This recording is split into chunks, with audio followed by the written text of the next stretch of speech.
아마 오늘 이 영상까지 찾아오신 것만 봐도요, 여러분 진짜 오래 버티셨다는 뜻일 겁니다. 도대체 어떻게 여기까지 견디셨어요? 아무렇지 않은 척 웃으면서 회사 가야 하니까, 가족 때문에 나 말고도 힘든 사람 많으니까 다 이렇게 스스로를 달래면서 버텨오셨죠. 그런데 이상하죠? 몸은 계속 아프다고 신호를 보내는데 마음속에서는 자꾸만 내가 너무 약한 건 아닌가, 내 탓인가 하는 생각이 올라옵니다. 그래서 오늘만큼은 제가 먼저 이렇게 말씀드리고 시작하고 싶습니다. 당신 잘못 아닙니다. 지금까지 진짜 너무 열심히 너무 오래 버티셨습니다. 그만하면 정말 충분히 잘해 오셨습니다. 안녕하세요. 마음과 몸 클리닉의 박서연입니다. 요즘 스트레스 안 받는 분들 거의 없죠? 뉴스를 켜도 회사를 가도 집에 있어도 머리와 가슴이 쉴 틈이 없습니다. 유튜브를 켜면 수없이 많은 전문가가 이렇게 말합니다. 명상을 해라, 운동을 해라, 책을 읽어라 맞는 말입니다. 논문도 많고 의학적으로도 다 입증된 방법입니다. 그런데 여러분, 마음속에서는 이런 말이 먼저 올라오지 않나요? 그걸 내가 이미 몰라서 안 하고 있을까? 지금 숨도 쉬기 힘든데 무슨 명상이고 무슨 독서야. 그래서 오늘 저는 그냥 정답만 나열하는 영상이 아니라 여러분이 이미 쓰고 있는, 그러나 몸을 더 망가뜨리는 잘못된 해소법부터 솔직하게 짚어보고 정말 현실에서 가능한 해소법, 그리고 진짜 미쳐버릴 것 같은 순간에 쓸 수 있는 응급처치까지 끝까지 책임지고 안내해 드리려고 합니다. 조금만 더 제 목소리에 몸을 맡겨보시죠. 이미 이 영상을 누른 것만으로도 회복은 시작된 거니까요. 먼저 왜 스트레스를 그냥 넘기면 안 되는지부터 이야기해 보겠습니다. 스트레스는 만병의 근원이라는 말 너무 많이 들어서 지겨우시죠? 하지만 실제 데이터는 이 문장을 과장이라고 부르기가 어렵습니다. 지속적인 스트레스는 우울증, 불안장애 같은 정신과 질환의 위험을 확연히 높이고 외상 후 스트레스 장애처럼 스트레스 자체가 병명이 되는 경우도 있습니다. 뿐만 아니라 두세 가지 이상의 큰 스트레스 사건을 반복해서 겪은 사람은 치매 위험이 눈에 띄게 증가한다는 연구 결과도 여러 개 있고, 암 환자에게서도 스트레스가 높을수록 치료 반응이 떨어지고 재발과 사망률이 더 높게 나온다는 보고들도 계속 쌓이고 있습니다. 우리가 단순히 마음이 약해서 힘든 것이 아니라 스트레스가 실제로 뇌를, 호르몬을, 면역과 심혈 관계를 바꾸어 버리는 것입니다. 그러니 그냥 마음먹기에 달린 문제라고만 보기에는 너무 위험하죠. 그럼에도 불구하고 우리는 대부분 스트레스를 이렇게 엉뚱한 방식으로 풀려고 합니다. 어쩌면 여러분도 이 네 가지 유형 중 하나에서 자신을 보게 되실 겁니다. 첫 번째, 쾌락형입니다. 잠깐이라도 아무 생각 안 나게 만들어주는 것들, 술, 담배, 약물, 쇼츠, 폭식, 야동, 게임, 충동적 쇼핑, 도박까지. 이것들의 공통점은 단 하나입니다. 문제는 그대로 두고 뇌에 도파민만 강하게 쏘아 올린다는 것. 그래서 잠깐은 살 것 같은데 끝나고 나면 현실은 더 엉망이 되어 있고 죄책감과 공허감까지 덮쳐옵니다. 처음에는 나를 좀 웃게 해주던 도구였는데 어느 순간 이걸 안 하고 있을 때가 더 불행한 사람이 되어버립니다. 두 번째, 도피형입니다. 아무것도 안 하고 침대와 바닥에서만 버티는 과수면, 사람이 싫어져서 연락을 끊고 방 안에 틀어박히는 고립, 해야 할 일을 미루다가 점점 더 두려워지는 회피, 이런 것들은 잠깐 몸과 마음을 숨게 해주는 것처럼 보이지만 시간이 지날수록 수면 리듬은 망가지고 우울감은 깊어지고 현실의 문제는 눈덩이처럼 불어나 버립니다. 세 번째, 자기 비난형입니다. 어떤 일이 생기면 무조건 다 내 탓이다, 내가 무능해서 그렇다, 나는 원래 이런 인간이다, 이렇게 스스로를 향해 칼을 들이대는 방식입니다. 잠깐은 이상하게 편해집니다. 남 탓 안 하고 내 탓을 하면 뭔가 어른처럼 느껴지기도 하고, 이렇게 생각하면 세상이 덜 무섭게 느껴지기도 합니다. 하지만 결국 남는 것은 산산조각난 자존감뿐입니다. 네 번째, 분노형입니다. 속에서 끓어오르는 감정을 견디지 못하고 가까운 사람에게, 약한 사람에게, 혹은 내 물건과 몸에게까지 폭발시키는 방식입니다.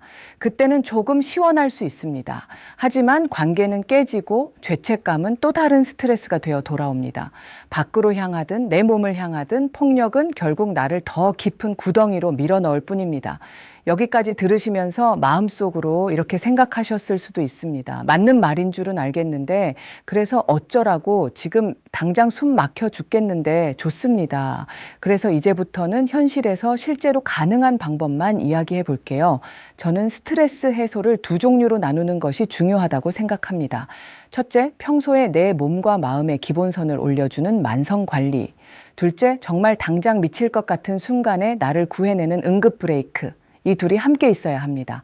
먼저 만성 관리부터 짚어보겠습니다. 첫 번째는 움직임입니다. 숨이 턱까지 차오르는 고강도 운동이 아니어도 괜찮습니다. 하루에 빠르게 걷기 20분, 주 3회만 꾸준히 해도 스트레스 호르몬인 코르티솔은 내려가고 기분을 좋게 하는 엔도르핀과 세로토닌, 뇌를 보호하는 BDNF 같은 물질은 올라간다는 연구들이 많습니다. 중요한 것은 열받을 때 갑자기 뛰쳐나가서 뛰는 것이 아니라 스트레스가 없을 때에도 평소에 규칙적으로 내 몸을 조금씩 움직여주는 것입니다. 몸을 움직이는 습관 자체가 스트레스에 대한 내성 회복력을 키우는 약이 됩니다. 두 번째는 호흡과 마음 챙김입니다. 명상이라고 하면 거창하게 느껴지죠. 하지만 의학적으로 의미 있는 변화는 하루에 단 10분, 숨만 조금 다르게 쉬어도 시작됩니다. 4초 동안 코로 천천히 들이마시고 4초 동안 잠깐 멈추었다가 4초 동안 아주 부드럽게 내쉰다는 느낌으로 반복해 보세요. 이 단순한 호흡만으로도 자율신경의 균형이 잡히고 심박의 미세한 리듬이 유연해지며 긴장했던 몸과 마음이 조금씩 풀리기 시작합니다. 명상의 화려한 기법보다 중요한 것은 지금 이 순간 내 숨과 몸 감각으로 주의를 잠깐이라도 돌려오는 연습입니다. 세 번째는 수면입니다. 스트레스를 이야기하면서 수면을 빼놓을 수 없습니다. 깊은 수면과 꿈꾸는 수면은 낮 동안 쌓인 정보와 감정을 정리하고 뇌에 저장할 것과 버릴 것을 나누는 시간입니다. 잠이 무너지면 스트레스 해소 회로도 같이 무너집니다. 자기 전 스마트폰을 내려놓는 것, 너무 늦은 카페인과 알코올을 줄이는 것, 매일 비슷한 시간에 자고 일어나는 것, 이 단순한 것들이 잘 지켜지지 않으면 그 어떤 심리 기술도 힘을 발휘하기 어렵습니다. 네 번째는 관계와 대화입니다. 우리가 누군가에게 나 요즘 너무 힘들어라고 말하는 순간 뇌 안에서는 실제로 변화가 일어납니다. 감정을 관장하는 편도체의 활동이 줄어들고 상황을 판단하는 전전두엽이 다시 일을 시작합니다. 해결책을 듣지 않아도 괜찮습니다. 누군가 조용히 내 이야기를 끝까지 들어주는 것만으로도 우리의 신경계는 안전하다는 신호를 받습니다. 누군가에게 터놓고 말하는 것, 그리고 누군가의 이야기를 끊지 않고 들어주는 것. 이 단순한 행동이 약이 될 수 있다는 사실을 잊지 마세요. 다섯 번째는 생각의 프레임을 바꾸는 연습입니다. 같은 상황이라도 반드시 망할 거야. 나는 항상 실패해 라는 식으로 해석하는 뇌와 지금은 힘들지만 예전에 더한 것도 버텼잖아. 이번에도 어떻게든 지나가기는 할 거야 라고 말해주는 뇌는 전혀 다른 반응을 보입니다. 문제를 무시하거나 가볍게 생각하자는 뜻이 아닙니다. 나를 찌르는 칼 같은 생각들을 조금 덜 날카로운 문장으로 바꾸어 보는 것.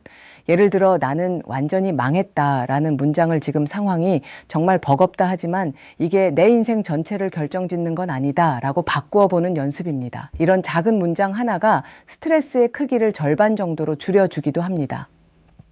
자, 여기까지가 평소에 내 몸과 마음을 지탱해주는 기초 체력이라면 이제부터는 진짜 중요한 이야기, 정말 숨이 막힐 만큼 힘든 순간에 쓸 수 있는 응급 스트레스 브레이크 3가지를 알려드리겠습니다. 첫 번째, 30초 호흡 브레이크입니다. 눈을 감을 수 있다면 잠시 감고 코로 크게 숨을 들이마십니다. 마시면서 속으로 하나, 둘, 셋, 넷을 세고 잠깐 멈추었다가 입으로 아주 작게, 가능한 한 천천히 내쉽니다. 이때 머릿속에서는 아무것도 바꾸려고 하지 말고 그냥 숨이 들고 나는 느낌만 따라가 주세요. 이 30초의 호흡은 상황을 해결해 주지는 못하지만 폭발 직전의 감정과 몸의 긴장에 브레이크를 걸어줍니다. 두 번째, 오감 리셋입니다. 내 머릿속에만 있던 시선을 지금 이 순간 내 주변으로 돌려오는 연습입니다. 지금 눈에 보이는 것 5가지를 천천히 둘러보고 귀로 들리는 소리 4가지를 찾아봅니다.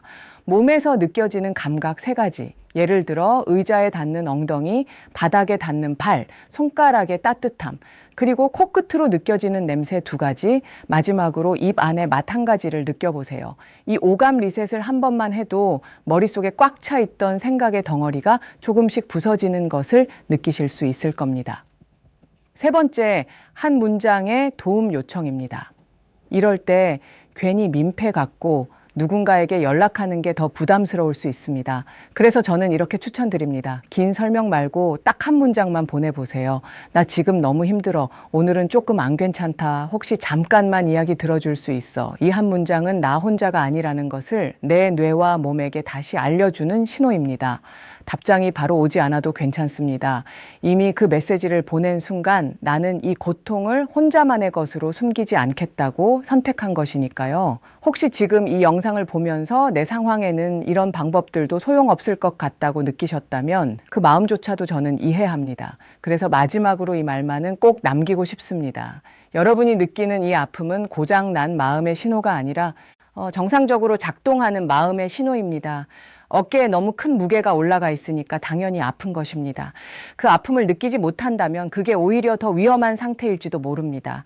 근력 운동을 하면 다음날 근육통이 오는 것처럼 지금 여러분이 겪는 이 마음의 통증은 내 정신의 근육이 자라고 있다는 신호일 수도 있습니다. 그래서 스트레스 받는 나 자신을 너무 부끄러워하거나 너무 미워하지 않으셨으면 합니다.